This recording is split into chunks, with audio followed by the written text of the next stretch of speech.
su un capitello del 1400. Ma infatti sapeva che mi era più a rischio di me, perché ha detto se sto qua è importante, figurati. Va bene, allora i Querini, i Fioi e non gli Acquitrini, perché io lei è convinta di essere arrivata nel palazzo degli Acquitrini. Era stamattina che la mia vista che si viene nel palazzo. Beh, in effetti non è. Allora, ascolte, i Querini, ricchissimi, potentissimi, ma neanche un doge. Loro non avevano neanche un doge, e qua i miei allievi io sa, perché gli ha partecipato a una congiura, ma la conte fra poco. Stamattina avevo parlato di Panoce e di Apoenta, adesso parla del Baccaià. Ah, ciao. E la metteva dell'organizzazione, ragazzi, perfetta, Poenta, Baccaià. Sì. Allora perché mi parla del Baccaià? Perché il Baccaià lo porta ai Querini. Lo stoccafisso lo dico per te, ma tu sai che il baccalà per noi è tutto una roba, eh? Allora, 1400 Pietro Querini naufraga, fa naufragio nel mare del Nord. Perde mezzo equipaggio, mette ciurma, le correnti lo spingono verso le isole norvegesi e lì si salva e vede sti pesci in merluzzi piccati a sugare, a seccare. Una volta, ci impiega anni, tornato a Venezia, istituisce l'import del baccalà, che sapete dello stoccafisso, e lo porta e comincia quel ponte che fa diventare il baccalà uno dei cibi tipici di Venezia. Poenta e baccalà. Baccalà deriva Deriva da come chiocciamia lassù, da una voce Crema di norvegese. mais e pesce veloce del Baltico. E pesce veloce del Baltico. Queste le perifrasi.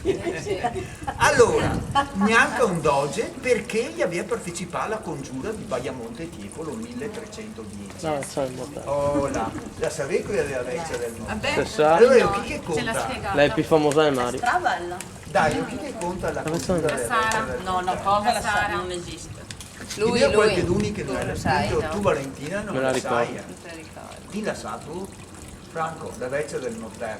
Mi piacerebbe ascoltarla. Allora, vuoi anche che Mi chiamo ignorante vuoi anche anche Rebecca la sa tu? No. Mi Allora, chiamo guarda ignorante che anche sei ripetenti, Ecco, dopo i ripetenti vuol sapere più del professore. È chiaro, no? I ripetenti. Allora, via Conte. Baiamonte e Tiepolo, i congiurati, buio, notte, i sieni uniti nelle mercerie che nella calle che passando sotto la torre dell'orologio la sfocia in piazza San Marco. Gli ha al centro il vessillifero e il portabandiera che dà le ultime disposizioni. Una vecchia dal balcone li sente parlare e non capendo cosa che è tutta sta confusione, la si sporge nel buio della notte a guardare e non capisce, si sporge ancora di più e non vede bene, sai femmine come che lei Valentina, si sporge ulteriormente, sul davanzale non l'aveva un morter franco di Piera grande così, a forza di sporgersi, la che dà un spentone al mortaio, casca, lo centro in testa, lo centro giusto in testa il vessillifero, il portabandiera che il croia a terra del colpo. Ti immagina Franco nel buio della notte, no? Chi è già con i nervi tesi, no? E se vede sto qua, cascar per terra, la bandiera d'Arzò, gli sente un fracasso, panico, un si butta di qua, un si butta di là, da piazza San Marco riesce a sentire la confusione, in qualche modo gli riorganizza la difesa e gli respinge l'attacco dei congiurati. Ha fatto compiuto il doge il Chama Stareccia, in palazzo, cioè la vita salvavita, a vedere come che era andata la roba. E non la conta che era là a spiare dalla finestra, no, la che conta che l'ha capito che la patria era in pericolo. E la si è messa là, l'ha cercato un corpo contundente, l'ha trovato il morter, l'ha ciappato ben la mira su quel che pareva il capoccio della compagnia e lo ha centrato. Il doge fa finta di credere, vi ricordate? E gli domanda che compenso vuole del suo atto eroico. Che il suo affitto rimane. E mi rovina il finale. Mi rovina il finale. Allora, ella risponde che la chiedeva come ricompensa che ne ai suoi discendenti che venisse mai a aumentare il prezzo dell'affitto. Allora mi fai sempre una riflessione, vuol dire che nel 1310 a Venezia gli affitti era cari come il dire in qua. Avevo capito? Allora, se dopo passiamo a San Marco, partiamo perché le scolpita nel marmo, prima di sbucare in piazza, viene proprio La vecchia ancora affacciata al balcone col suo bravo mortello, la tevarda storta, guarda che se la luna che tira giù di tutta anche la veste, quindi sta attento anche se dà il cappello, perché c'ho il mortello, non è del netto, no? Il cappello.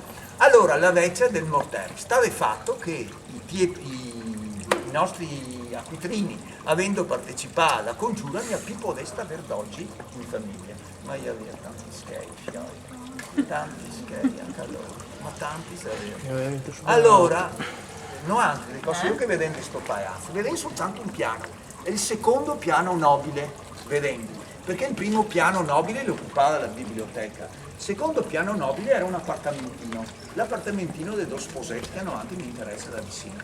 Uno Alvise Querini, e ne interessa perché lui sta l'ultimo ambasciatore di Venezia in Francia. Quindi lui ne descrive la rivoluzione francese e tutto quanto. Se vuoi studiare bene la rivoluzione francese, qua dove venga, perché tutti i suoi dispacci e tutte le sue carte. Lui si vede sposare Alvise con Maria Teresa Lippomano. Hanno anche del Conegliano all'interesse in modo particolare perché è l'ultima proprietaria della villa di Monticella, la villa Lippomano, che con questo matrimonio entra nel patrimonio dei Querini. Quindi i Querini erano proprietari anche di Monticella e della villa. Come i due tipi Alvise? Beh, ragazzi, Alvise era un intellettuale, lui è ambasciatore, magrolino, persona intelligente, ecco, ed era il tipico intellettuale. Lo sapevano perché i due sposi, lui e Maria Teresa, si fa fare il ritratto in marmo che è conservato in biblioteca e mi protesta sempre perché lui chi mi porta su.